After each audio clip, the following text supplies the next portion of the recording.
Quiet on the set. Here we go. 5, 4, 3, 2, 1.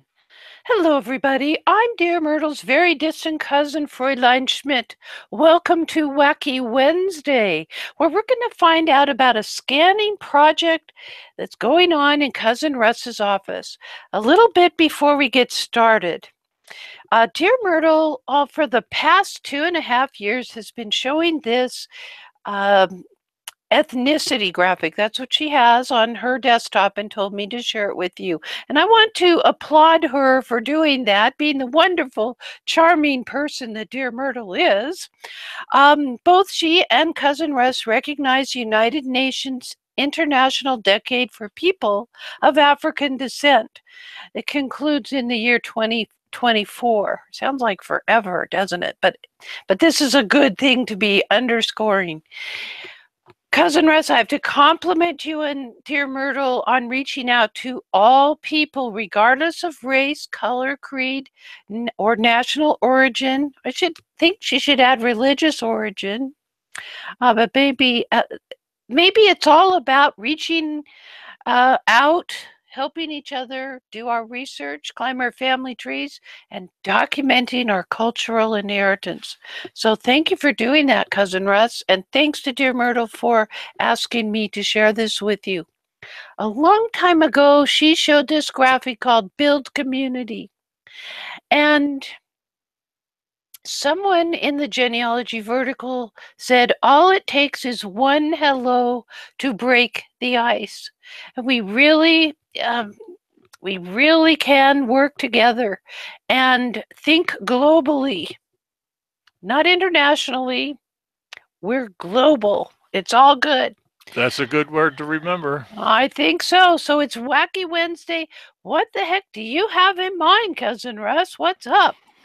Well, I thought I would take a time. I know we were talking about Denise Levenick earlier in the evening, the family curator. Yes. And she has talked about scanning. Well, I've got a scanning project, and that's what I want to talk about tonight, because I think this not only applies to me and us, but something that we, in our spare time, may want to consider. Mm-hmm.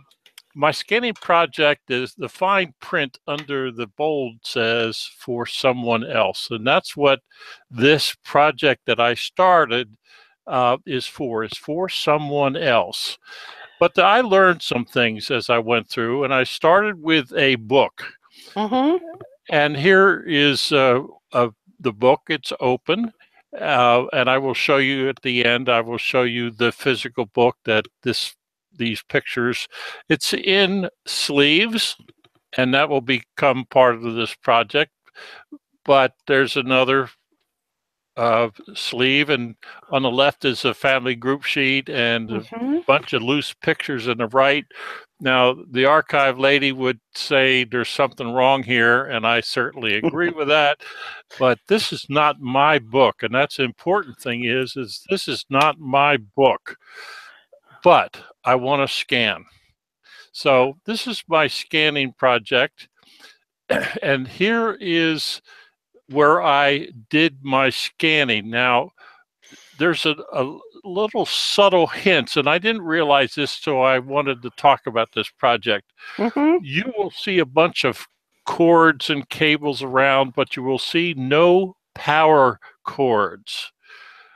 Now, why would you fire up your laptop, and I will show the other elements that are connected to my laptop with no power?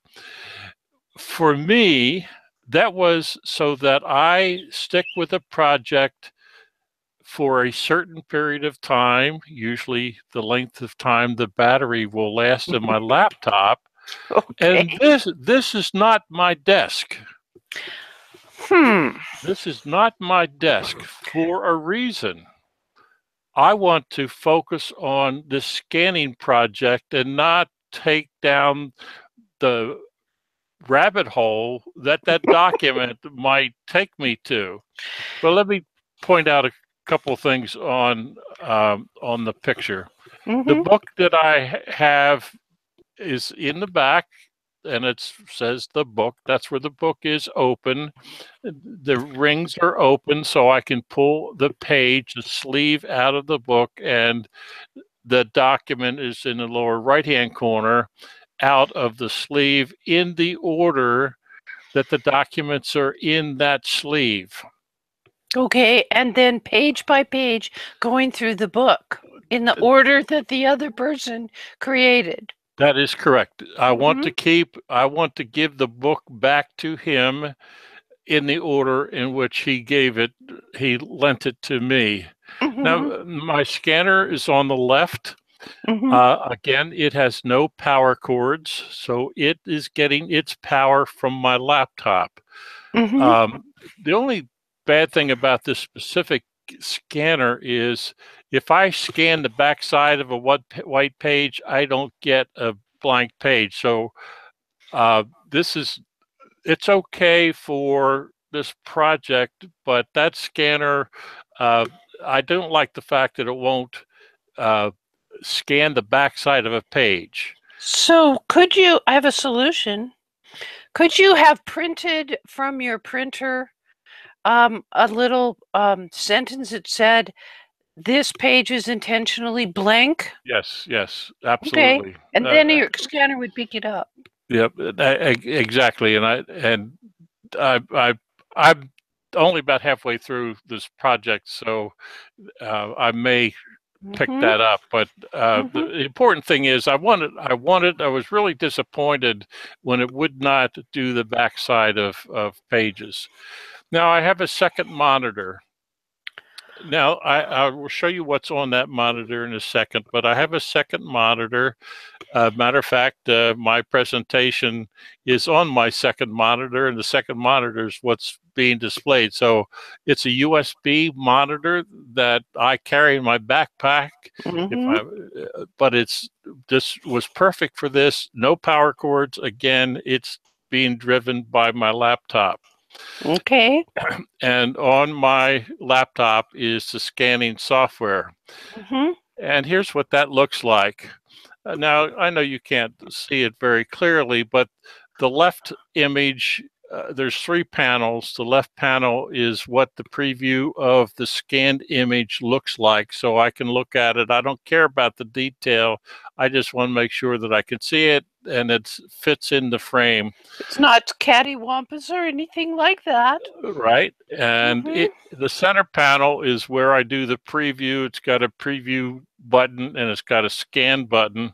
And then the right-hand side is the scanning software that when I click scan, it will open up that screen.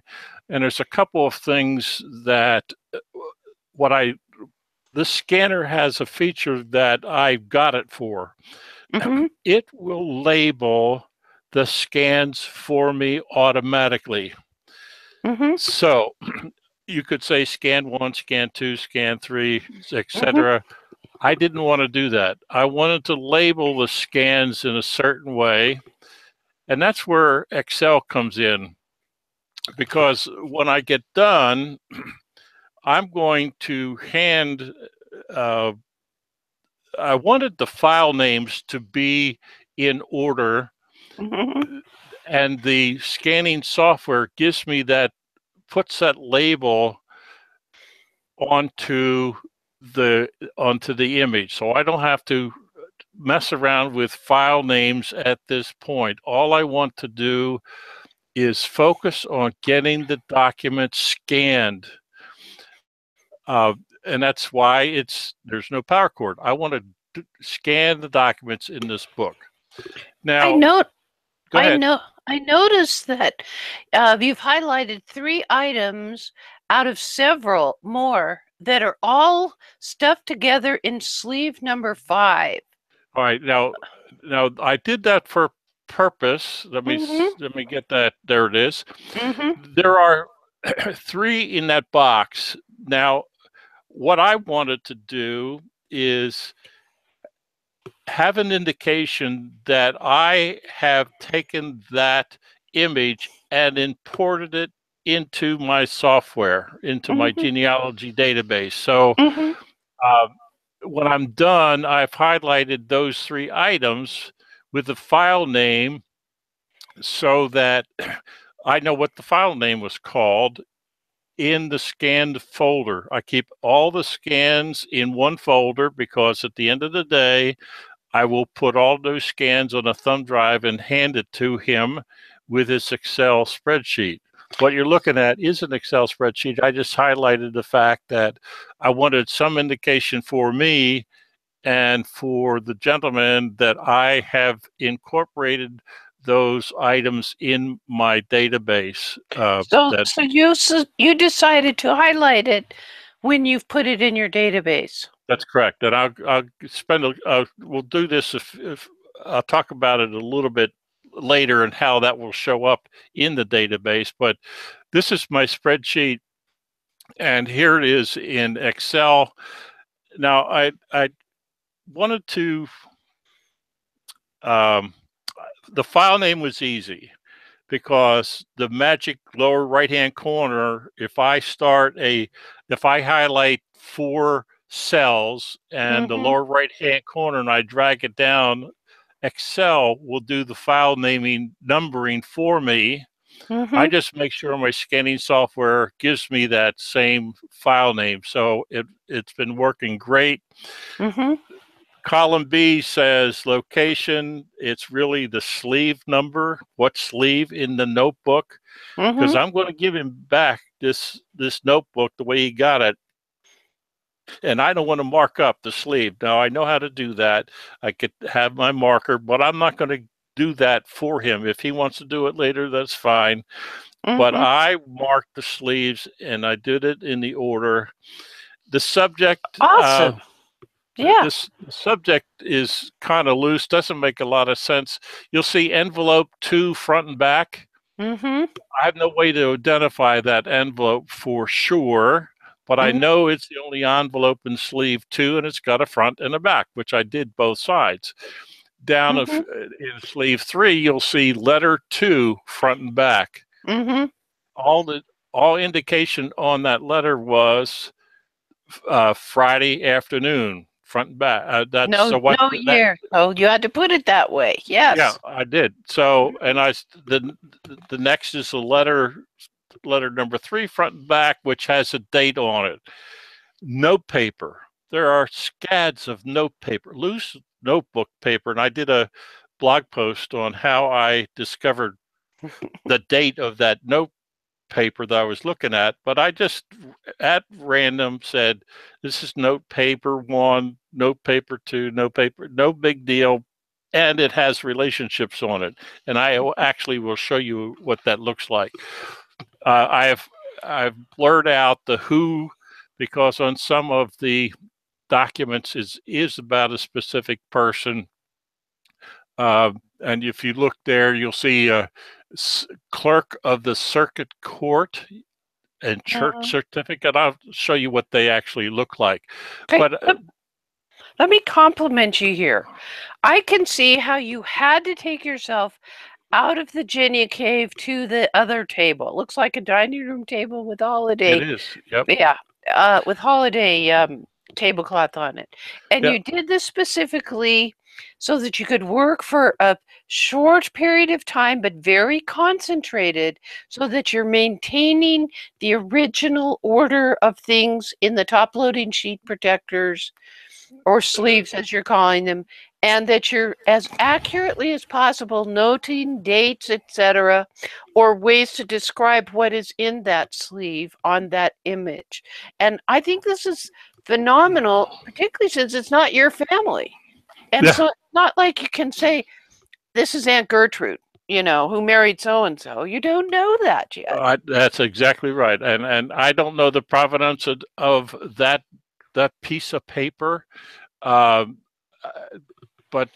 it's not up to me to decide. All I'm doing is scanning the notebook. Yes. And I will incorporate some of the data from this notebook into my genealogy database. So I used to do this in the olden days before we could afford scanners. I would have somebody's notebook or maybe their photograph album Not unlike what our archive lady has shared with us, Melissa. And I just photocopied the whole page and then turned it and photocopied the next page. And that's what I did. But you're doing this with a scanner plus compiling this Excel worksheet. Excellent. Yep. I'm just going to spend a couple more seconds on what the headers are. The file name is correlated between what the scanning software gave me in Excel, and it's very easy to do because of the magic corner in Excel. Yes. And as long as I keep those three screens open. The scanning software that came with the scanner open so that I verify what the next image number is. And so it allowed me to generate the image file name, and I just put it in Excel. I didn't have to double check. I do double check, but I don't have a lot of work to do. The location, I've talked about just the sleeve, and this notebook has a inside cover and a back side cover. It's got a little red notebook on the inside, and there's some pages that are not in sleeves, but that will be in the location column. The subject is some sort of definition, and the date and page number, if I know or if I can tell, and then who the subject is. Now, I did this not in the Genia Cave because we know about BSOs, bright, shiny objects. The other thing that came to my mind is how I handle information overload. I've got 1,000 hints for my 300-person database. How do I handle that task? So I'm actually, in my mind, I'm handling this the same way. I'm getting out of the genealogy cave so I can focus on getting the task of scanning done. And you don't want to mess up and get his stuff inadvertently mixed up with your stuff. If you drop a photo and you have to bring it back up, you know, you just don't, you want to be in this isolation booth, and that's basically what you've done. Yep. What is two other things that I didn't mention yet is that both Excel and the scanning folder are in Dropbox. Oh, good. So you can use it on your other computer if necessary. So I can go to either computer. I can bring up that Excel spreadsheet on my desktop computer or my laptop. It doesn't matter as long as I don't use it at the same time. And I'm very clear about doing that. So anyhow, so now I want to get it into... Can I just do one thing before you go forward? You mentioned the magic corner. This in Excel, and I think this works in Google Sheets as well. Once you've selected a few cells that have consecutive numbers or a pattern of numbers, like 1, 3, 5, 7, in this case 0, 1, etc. When you select them, and it looks like you've only selected one, doesn't it, Russ? But it's just the way the first one shows up with no gray. Bring your mouse near that magic corner that Cousin Russ is talking with you about, and see how it takes the prefix and recognizes the number and gives you consecutive numbers. This will also do it with consecutive dates. So that's the magic corner Cousin Russ is talking about. Okay, back to our regularly scheduled programming. Okay, so now I want to get some of those images, and certainly not all of them, into my genealogy database. And I am bringing in where I have put all of those scanned images, because I created a folder, and it's the person's name and all of the citations on all of those items that I have used. And at this point, I think in this slide, I have used 12 of those scanned images that are in my database. So you're making a database for him as well. Yeah, absolutely. He gave me a database, and I am cleaning it up, and I am getting the documentation. He gave me a database with very few citations. It's got many citations. So I'm proving, I told him I was going to disprove his data, but I'm in fact giving him the documentation to do this. Now, why am I doing this for my student? Because I learned from that. I learned how to do the scanning project for him, but it's a small project as opposed to my project. How many photo albums do you have of your mother's? I've heard about them. 150. Oh my gosh. But there's a couple of other things that I did because I'm going to give this database back to him. So what I wanted to do is talk about two fields in my genealogy software called the citation detail and the citation text. And what I did is not a lot of detail, but note paper 1 is in the citation and will be part of the citation. I'll show you the citation in a minute.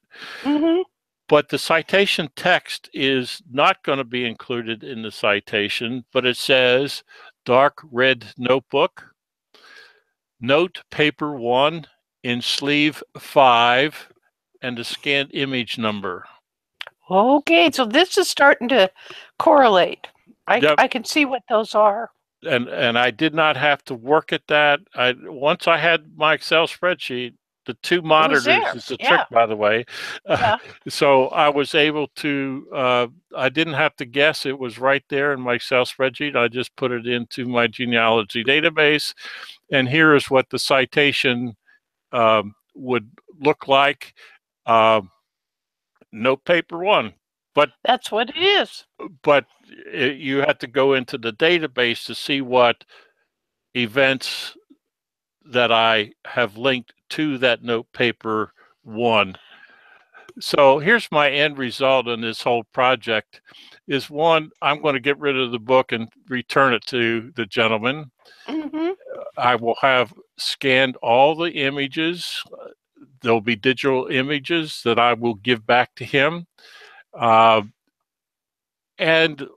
one of the reasons why I did it in Excel is then I can create an index for the whole notebook for him, or by sleeve if he wants. So I will have that, and I gave the information, made that highlight on the Excel spreadsheet of what scanned items are in the genealogy database, and which to let him know which documents were used. Now, just to give you an example of what one of those images are, there's a marriage certificate. And it is noted in whatever the scanned image is, but I have all the facts that were taken from there and in my database, but that image is linked to the citation. The citation is linked to all of the data that I pulled off of that record. Now, that is a church record. He had in this notebook a marriage certificate receipt. Okay, 26, yep. And then he had... And then he has a letter from the clerk of the circuit court. So I have the complete marriage documentation through these various items that we've talked about in the various study groups. Yes, it's not necessarily one document per event. In this case, we've seen 3 documents that support the date of marriage and the people who were the bride and groom and the location. Exactly. Okay. Now, here is what one of those note pages looks like. Okay. Oh, my heavens. Now, is that evidence of a relationship? Well, you know what? I'm going to take it that way and see if I can prove or disprove. Now, what's interesting about this specific item is that on the right-hand side, the third name down says Mary Smith. And under that, it says daughter of Major Thomas Smith. Yes, I see that. Now, looking at that piece of paper, there's nothing, well, there's some dates, but there's relationships. But why would they say daughter of Major Thomas Smith?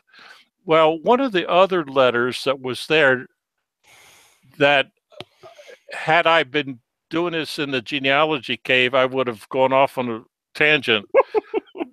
But I said, no, I'm going to scan all this, then try to figure out why that's there. And there was a letter, and I think it was the letter that I actually put a blog post about, is that Major Thomas Smith may be a DAR. I believe it's a Revolutionary War soldier. Is who that Thomas Smith was, and there's some indication that the family was interested in getting into the DAR. The envelope that I talked about in the blog post says genealogy information.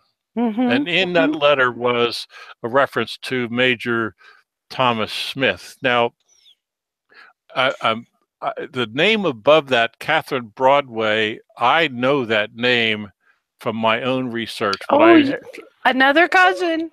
Yeah, I have not gone that rabbit hole yet, but I won't forget it because that surname Broadway shows up in New Jersey, and the family was not that far away.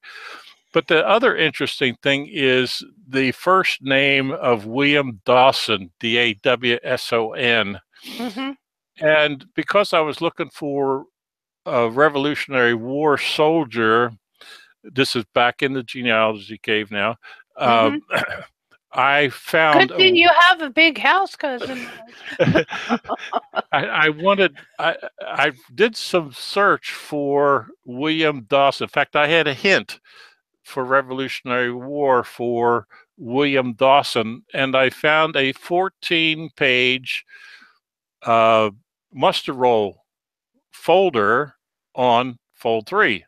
Okay. So I was going through and collecting information on this Revolutionary War soldier, but something wasn't right, and I went to the DAR website, and I have not found the right William Dawson. Cherie helped me earlier today, and she found one, but he wasn't my person either. But then later on in the stack of letters is an indication that this William Dawson was a Quaker. And that's interesting, because you have a lot of Quaker roots. Right. So, but they left, the husband and wife Isabella, and we don't know the last name so far, left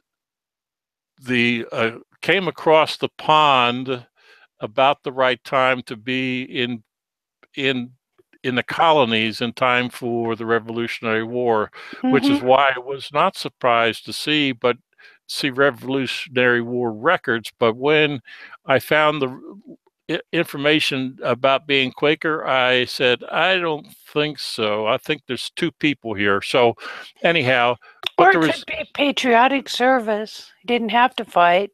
Yeah, I'm not sure yet. It's something to be looking at. But that's what one of the pieces of notebook papers look like. And there was about 4 different versions of the same information that I have scanned. So I just want to finish there, and we'll take whatever questions. But I wanted to get this notebook scanned, and I think I've done about 50 at a time twice, 50 pictures, 50 scans at a time, because that's about all. I don't want to sit there all day to do something with the data. Mm-hmm. So that's why I put it out of the genealogy cave. I didn't want access to my computer. I didn't want to follow that BSO thing. But when I put this information in a Dropbox so I could bring it into my genealogy database and go from there. Okay, a couple of clarifications. He gave you his Family Tree Maker database, and you're using it and spiffing it up for him, right? Yes, that's correct. Okay, and then we do have some comments for you to bring in, and then we want to ask there's the red book. It's the red binder, the red notebook. This is a labor of love you're doing for somebody else. Let's see what the questions are from the community, Russ. Okay, Betty Lou says, so what is the scanning program Russ is using? And it's the one that came with the scanner, which is an Epson V39 scanner. Okay. Again, to me, it's a throwaway scanner because I have a scanner just to my left, but I had to get out of this room to do this scanning. And the other question came from Linda. It says, looks a lot like a finding aid or compilation of what is in a particular vertical file or archive box. And you're absolutely right. He has it and he knows the data behind it. I mean, he knows the information behind it. That's not my job. My job is to get it scanned, and I'm going to, because I've got the data, I'm going to bring it in and into my database, into his database, which I completely documented that where I got it from. I got it from a backup copy of his file. So every fact, it came in with very little facts, very little citations. And even though he had it all in the notebook, he hadn't yet correlated it with what he was typing up in his genealogy management program. My guess is that most of the data in his file that I got came from this notebook, but none of the no citations came with it. The information was there. So boy, I'm your cousin. I'm proved to be your cousin, and so is dear Myrtle. We need to give you batches of 50 to do. Let me just show before you go to the next screen, or the next question. This is the scanner that dear Myrtle has sitting on her shelf, facing her. It's a freestanding shelf, and it's one of those Epson scanners that does the negatives. It has the backlight in the top part. And that's a possibility, folks. Cousin Russ can share that link with you, perhaps, or maybe I will, because we're switching roles tonight, aren't we? Yeah, yeah. Okay, so back to you. What else do we have from the community? That was what. That's all the ones that I saw come in. Okay. Maybe Dave or Melissa or. Hey, Melissa, you're unmuted, I see. Yeah, I am impressed, Russ. And anytime you are near Houston County, Tennessee, please stop by the archivist because I can use some volunteer archivist work help. I love it. Well, and you have to have a Jenny a hug when you're there, when you actually get to meet in person. You brought in, I know this is about scanning, but for me as an archivist, you brought in a couple of things that are, to me, vital when you are starting an archiving project of any kind. You need to have a dedicated space. Mm-hmm. And when you said you came out of your Genia cave, you know, I encourage genealogists to do things like that. Go to your dining room table, go somewhere else where you can't be distracted. So you're working on that project.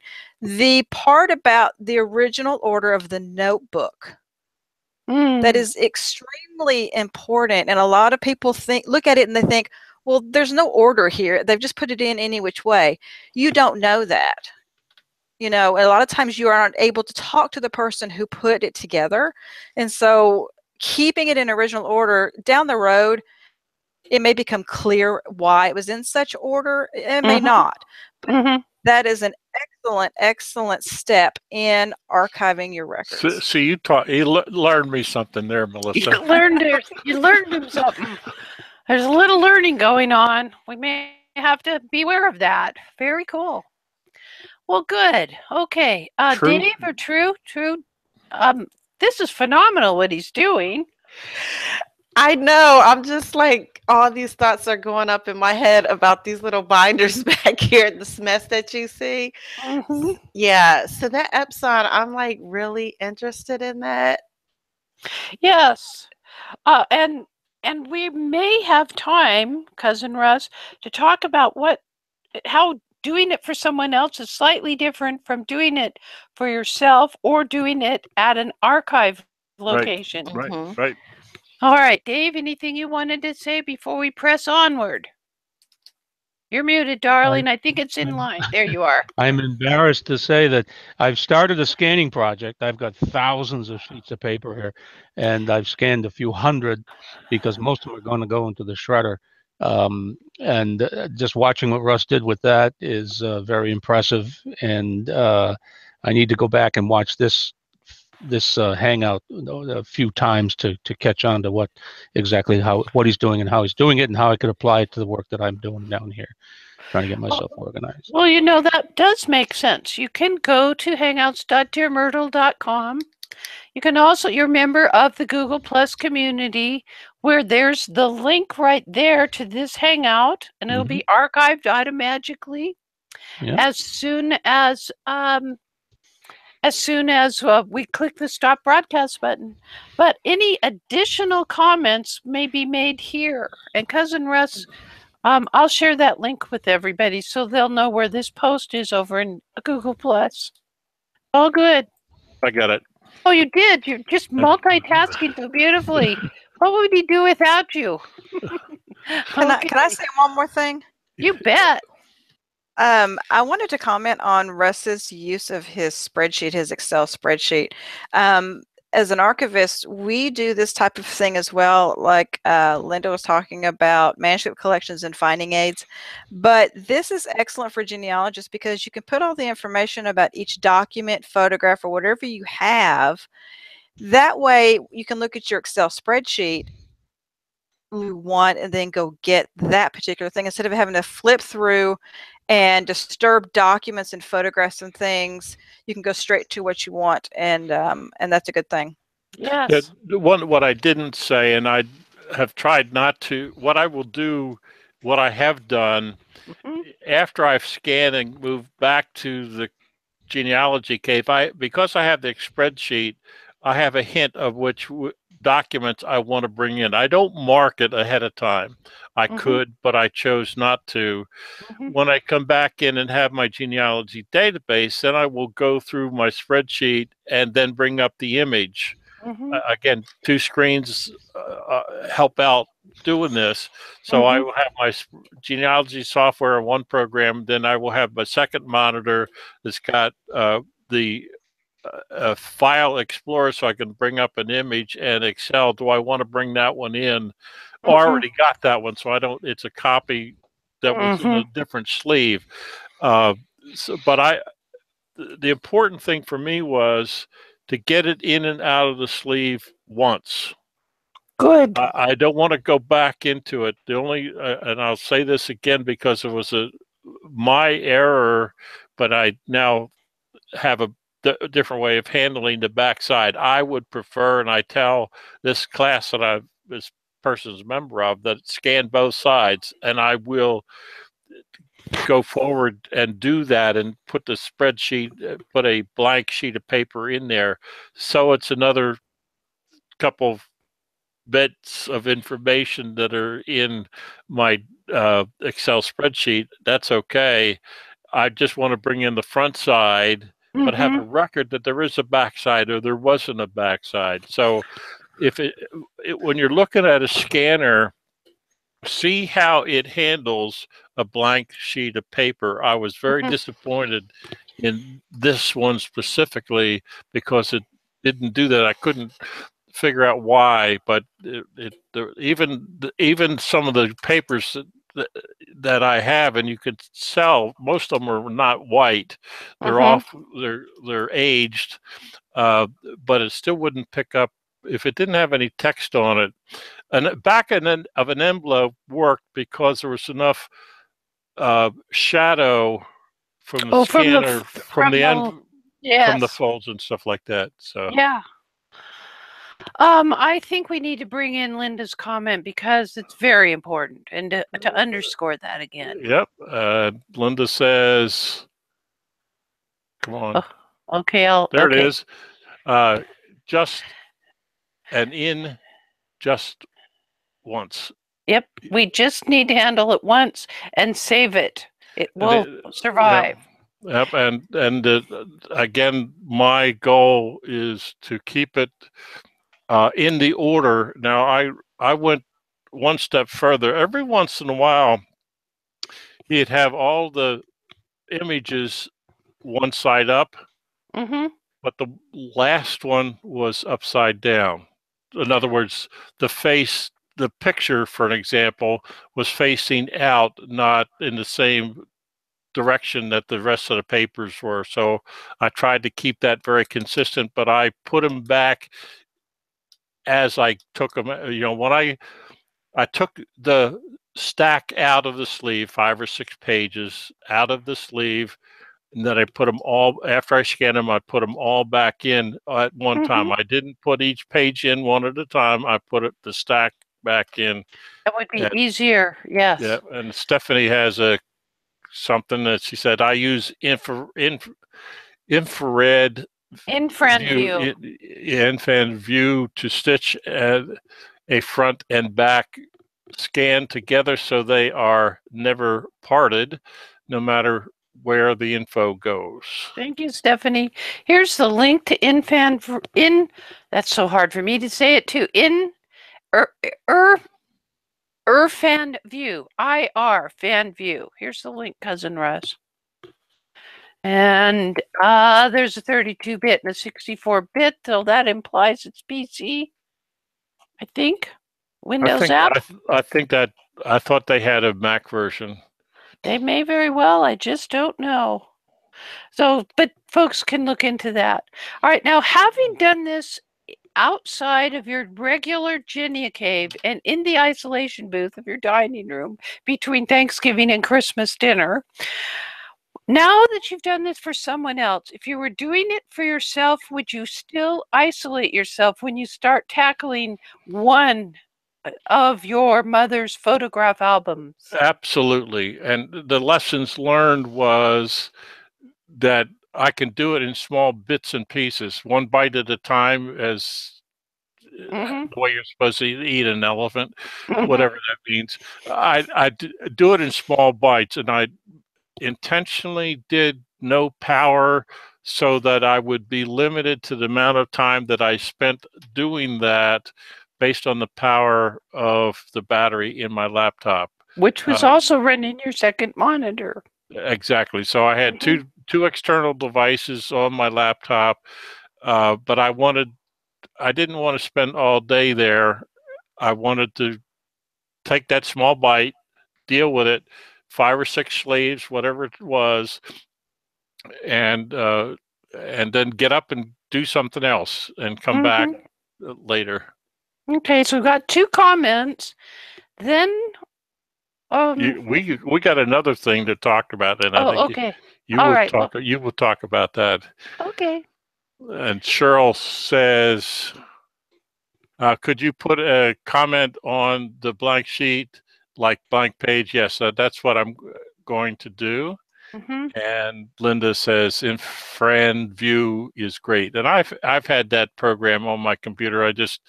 I wanted to use the scanner software because that laptop is what goes back to teach the class. So, so he'll be able to demonstrate it live. It's all very good. Yeah. Okay, well, Dear Myrtle knew about this and created a few PowerPoint slides about what to do in her home situation. She uses her digital video camera, her digital camera, to make copies, which runs a little bit faster than the scanning that you're doing, because the scanner takes a little time to do the preview and then the full scan. But so you trade off time, but that would give me more time to work on the Excel worksheet. I mean, because it's just click and you've got it. Notice that there's two parts to this document, and the first shot was with that little teeny corner page that's apparently been stapled. I'm sure that it isn't stapled, Melissa. I'm sure they're using one of those little plastic paper clips.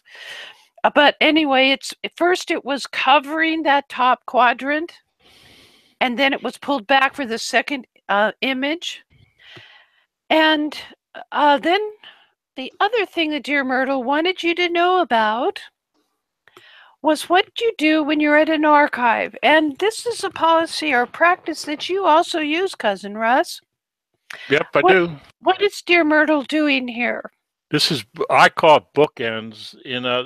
Take a picture of if I go to a cemetery, the entrance to the cemetery, this is the same thing. The label that's on that Hollinger box of what I am looking at. The pictures that follow this image will be from that, and I would have another picture. I would take a second photograph at the end of that same picture, so I know that it's bookend. The pictures in between are from that box. So let me show you this folder she made a copy of. It's on her desktop. So we're at the top. She has, she put her order form first. This is a copy of the order form. We'll look at it up close in a minute. So there is the bookend with just the order form, and there was nothing on the ancestor in that. It was expected to be found, but it was not found. Okay, then you bookend again and you go forward. Let's get back to the slides and I'll show you. This is an example where she managed at the National Archives to get a copy of the box. Can't quite see record group because I've zoomed in too much so you could see the label on the box, the reference service slip or the little order form, and it involves also, these are carded medical records for 2nd Missouri Volunteer Cavalry Company F, where her ancestor, our common ancestor, Talbot Higgins, served. And then a few of the images, but not yet all viewed perfectly. So that was one weighted bookend. Here's the full bookend, so you get that it's record group 94. And if you were to zoom in on this, you would see that it's entry number 534. That's the and the box number is 1576. Wow. Okay, then she took a separate photo, and this is taking it in the order they were on her SD card with her camera. Reference order slip, there it is again, the Talbot Higgins. This number where it says box 1576 was put there by the person who is employed at the archives that is retrieving the file. They did some lookups based on what has been written by Dear Myrtle in the darker. This is actually a NCR copy. And so that employee at the archives put this so they knew which box to pull. And then the next image that Dear Myrtle took were all 4 of the carded file, and this is what the War Department used to figure out if somebody was present or not. This was done after the war. And so we found that from one hospital record, it's been summarized on these cards. They're actually slips of paper. I don't know why they call them carded medical records. And that from May 28th to the 31st, And then from June 13th to the 20th, he had different things like neuralgia, a sore throat, etc. And the signatures on the bottom are copyists, people who copied the information, employees of the federal government who copied this from great big, huge hospital books. They come in all different sizes and shapes. I wish she had included some pictures of them. And she didn't need to do one image per carded slip because they are so tiny. You could fit all 4. And then the last thing she did was the book ending with that another copy, grab the image of the Hollinger box label so that you knew everything between these 2 Hollinger box labels was from this box. So any of those images that I just showed you were there. And that's how Dear Myrtle did it at the Archives 1, Washington, D.C., Pennsylvania Avenue. Researchers enter on the north side across from the Navy and Archives metro stop. And that's about that. Okay, so what do you think about that? Yeah, I've done that as well, and I thought I had some up that I could put my hands on real quick, but I don't. But if I'm doing documents from NARA, I'll bookend. Same as the cemetery. Dave's find a grave person. I walk into a cemetery. I take a picture, because I may go to 4 cemeteries in an afternoon, and I want to know which ones were on this cemetery and which ones were on the next one. So I bookend the pictures, the cemetery. You know, it can make a difference too when you're looking at excuse me, homestead records and some of the affidavits. Who do they pick for the affidavits to verify things but their neighbors?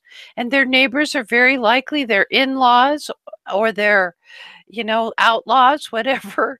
And so the names are going to be the same. And if you just run them all together without bookending the Hollinger box, the order form, and then the Hollinger box again at the end with all these pages from that one box, concerning one ancestor's file in the middle, you get lost because it's the same people. If you go to the neighbor's homestead file or desert land claim, the same people, the opposite same people, are the ones filling out the affidavits. It's all about kinship there. So good. We're trying to preserve the original order. We lost Cousin Russ. That was interesting. Hopefully he will be coming back. How's our time? All right. I want to hear from members of the unified chat as well as panelists. What it is you're knowing you need to be scanning. I don't expect you to do it during the holiday season. I realize that Christmas and Hanukkah and Kwanzaa and all kinds of things are coming up, and that means family gatherings. Maybe some of you are doing a short run of scanning. Can you see that this is useful to you? Tell me what your projects are, Melissa. Oh, it's very much useful. I, at home in my own genealogy, I scan my records and put them in the cloud. I put them on external hard drives because I'm a paper person. I like to hold on to the paper. But I am also scanning because I also know that something could happen to the paper. And so that's why I'm trying to do it on the backup hard drive and in the cloud. I just wanted to mention about the Hollinger boxes and the labels on those boxes. Every piece of information on those boxes means something, especially to the archivist, because they put that on there. So if you cannot get back to the facility and you need to contact them to do more work in that particular collection, having that photograph and all that information will really help you to tell the archivist what you're needing and where it can be located. So this part is very important. I might add that if you make you'll make a friend of the archivist as well, correct, Melissa? So the next time you Yes. call, they won't be so they'll treat you nicely because you've been treating them nicely. It's Yes. You're a using the two-way street. terminology. Yeah, it's a two-way street. They know that when you ask for assistance, it's not give me everything you've got on the Smith family. It's something happened to my to the carded images. I need this, or something got lost. Whatever it is, we need some help here. Okay, we've got some comments from the community, and then we'll be wrapping this baby up. Lisa says, I have lots of paper records that need to be scanned. I also have lots of slides I want scanned. Some are from my father-in-law. I need a large format scanner for that. So it's some of those 4x4 kind of slide, not slides, they're the negatives for prints, or are you talking you need an 11x17 scanner? Well, let us know.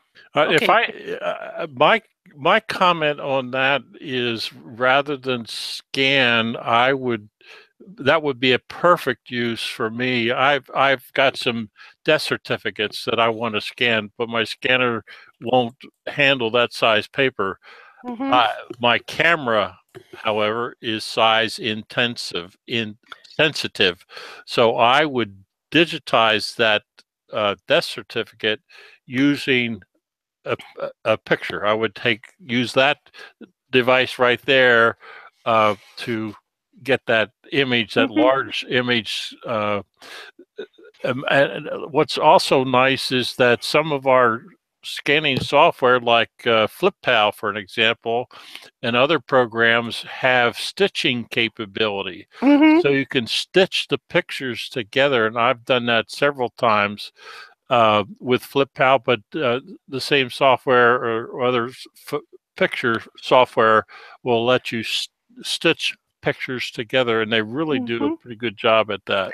Well, I once, one of my trips from Germany to visit my very distant cousin, dear Myrtle, before she had this set up, she literally, it was a very large document. She put it on the floor. Don't have a heart attack, Melissa. She put it on the floor and knelt on a chair, resting her arms across the back of the chair to hold the camera and take a picture of this large item. And that's because very few tripods can do that for you. A tripod has obviously three legs, and when you tip the camera in this position, those legs will get in the way, and you can't get the image or the document close enough to you. So it's pretty amazing with even an inexpensive camera from Wally World, how quickly that shutter opens and closes, and they have autocorrect for wiggling, and that you experiment and you'll see that you can get some pretty good shots with your digital camera, but you need to steady your elbows. Okay, what else have you got, Cousin Russ? Yeah, Lisa brought in, said negatives and prints from 120 film. Now, I have slide specific scanner. I have two small ones that I have used. I've used both of them. Both have done very well. Watch for Genia bargains. Watch what Thomas McKenty puts out, because every once in a while he'll get a deal for us, and I believe he's doing that for us, for deals for these kinds of specific scanners. Now, I had a bad experience with a scanner where I tried to get a flatbed scanner to do the pictures or negatives, and I was not successful, not happy with the results. So I've gone more to specific scanning software. Okay, this is Genealogy Bargains. Really glad that Thomas is doing this. Cousin Russ will give you the link to that. He sends out emails about every day about contests and bargains and coupons and promo codes and things along that line. Yep. And Stephanie had one more comment that Sure. we can bring in, I think. Mhm. I had the first round of scans for the more rare items, that is tintypes. Oh, yeah. Only no picture of someone, etc. And now I need to go back and scan the rest. Well, now that was a good way of slicing and dicing and prioritizing your work.